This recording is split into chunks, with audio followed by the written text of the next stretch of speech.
नाज़रीन, तो अभी हमारे साथ मौजूद है बलूचिस्तान यूथ ऑर्गेनाइजेशन के सीईओ शकील फ़िदा।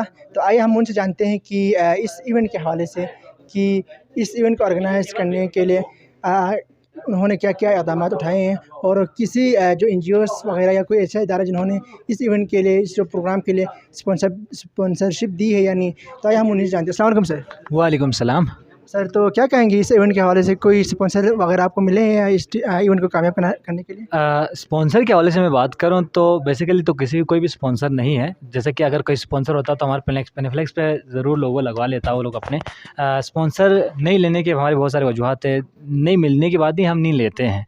इसलिए नहीं लेते हैं क्योंकि जब कोई भी ऑर्गेनाइजेशन या कोई भी इदारा कोई इवेंट कंडक्ट करते हैं तो कोई स्पॉन्सर मिलने के बाद चीज़ें हमारी तरफ से नहीं होते हैं, उनकी तरफ से होते हैं, तो ये हमारे लिए जो है नॉन एक्सेप्टेबल होता है। तो इसलिए हम इस organization specially basic English Urdu grammar competition के लिए हम किसी से अभी तक ना लिए हैं, इंशाल्लाह ना कभी लेंगे, हमारा कभी कोई इरादा भी नहीं है।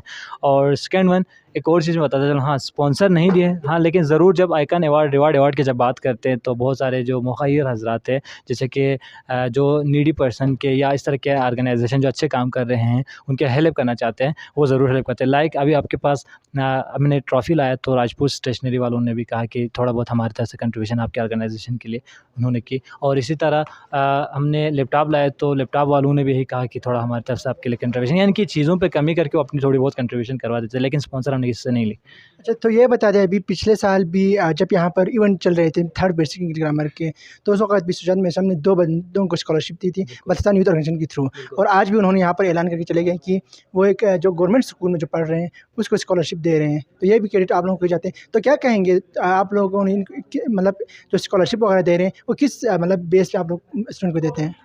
बिल्कुल, हमारी तरफ से जो स्कॉलरशिप हमने आज दिया था वो नीड बेस पे और टॉप 10 में हो उस स्टूडेंट के लिए दिया था स्पेशली। और डॉक्टर सुजात मेसम की अगर हमें बात करूँ तो 2019 से हम हमारे इवेंट में उसको बुलाते आ रहे हैं और वो उस अब तक उन्होंने जो है ना कम से कम 8 से 9 बच्चों को जो फुल फंडेड स्कॉलरशिप और अभी भी दे रहे हैं।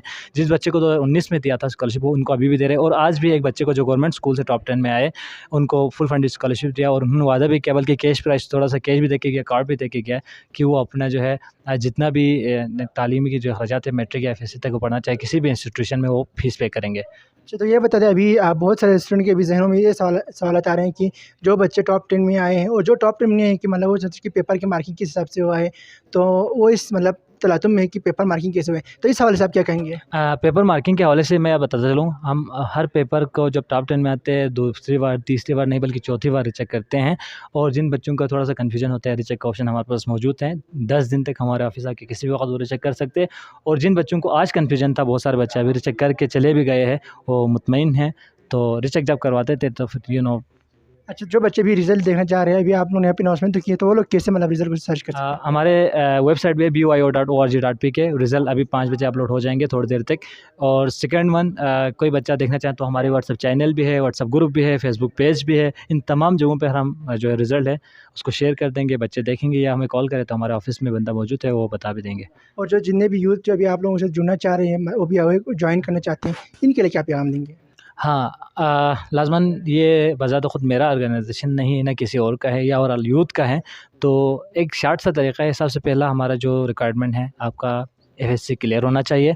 आफ्टर दैट एक शार्ट इंटरव्यू होता है, वॉलंटियर में हम उसको ऐड करते हैं। आफ्टर वॉलंटियर 1 ईयर वो अपनी सर्विस कंप्लीट करने के बाद, यानी कि अच्छे तरीके से उसका अगर एक्सपीरियंस रहे हमारे साथ, उसकी कोई होता है ना कोई कमी पेशी नहीं हो, तो उसको हम मेंबरशिप में ले आते हैं और मेंबरशिप के बाद तमाम प्रोजेक्ट्स को अपने अंडर करवा सकते हैं। तो बहुत-बहुत शुक्रिया आपका, आपके कीमती वक़्त का। Thank you so much Najam.